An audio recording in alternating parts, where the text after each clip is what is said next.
Fellow Kenyans, I have a very humble message to pass to you, even as we approach this critical period of elections in our country. That peace is an issue that should be on everyone's mind at the moment.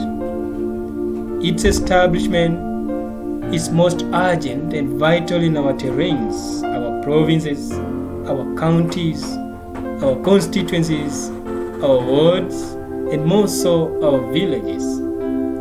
It is high time now that we reflect on the question of our national peace. We have always known that much depends, of course, on the government to take practical steps to eliminate conflicts that may result to war.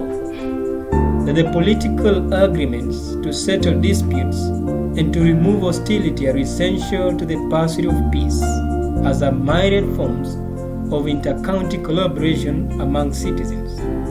Yet, no matter how important such measures, they will not lead to enduring peace if the subject of prejudice is not addressed throughout the county and the country at large.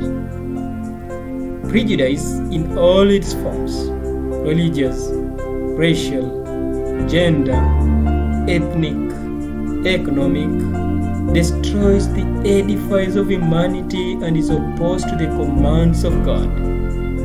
For thousands of years, humanity has suffered from war and bloodshed spurred on by one or another of these prejudices.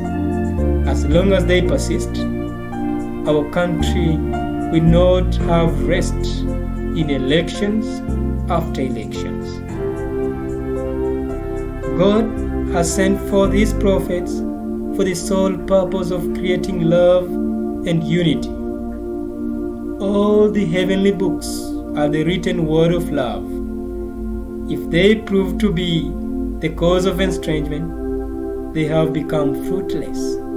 Therefore, religious prejudice is especially opposed to the will and command of God.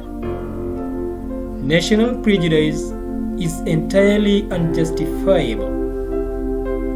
Earth is one land, one country. The lines and boundaries that separate counties and nations are imaginary. They were not created by God. People declare a river to be a boundary line between two counties and countries respectively, giving each side a name, whereas the river was created for both and is a natural artery for all.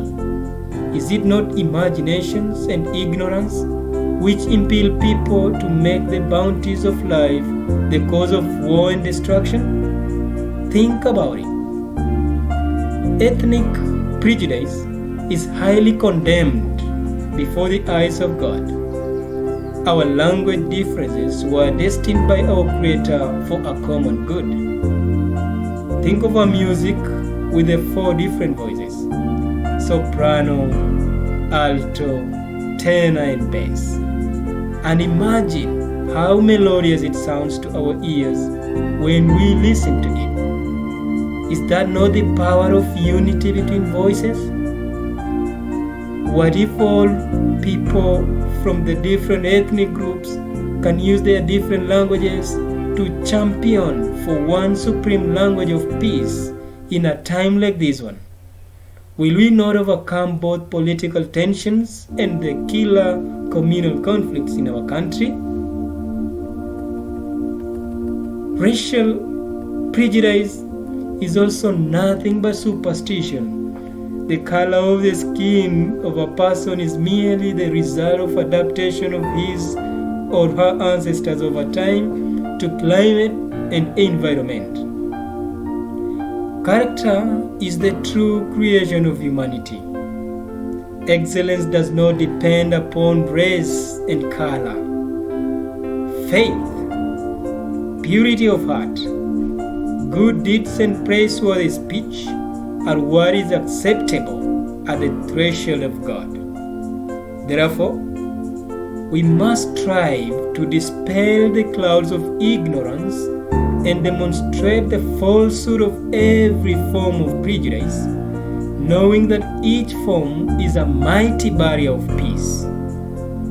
Fellow citizens, we need to understand and acknowledge that we are like the flowers of one garden, branches of one tree, waves of one sea, and like the fingers of one hand. Affecting one of us has an impact to all of us. Always remember that the earth is just but one country, and mankind its citizens, and that the well-being of mankind, its peace and security are unattainable unless and until its unity is firmly established. Thank you.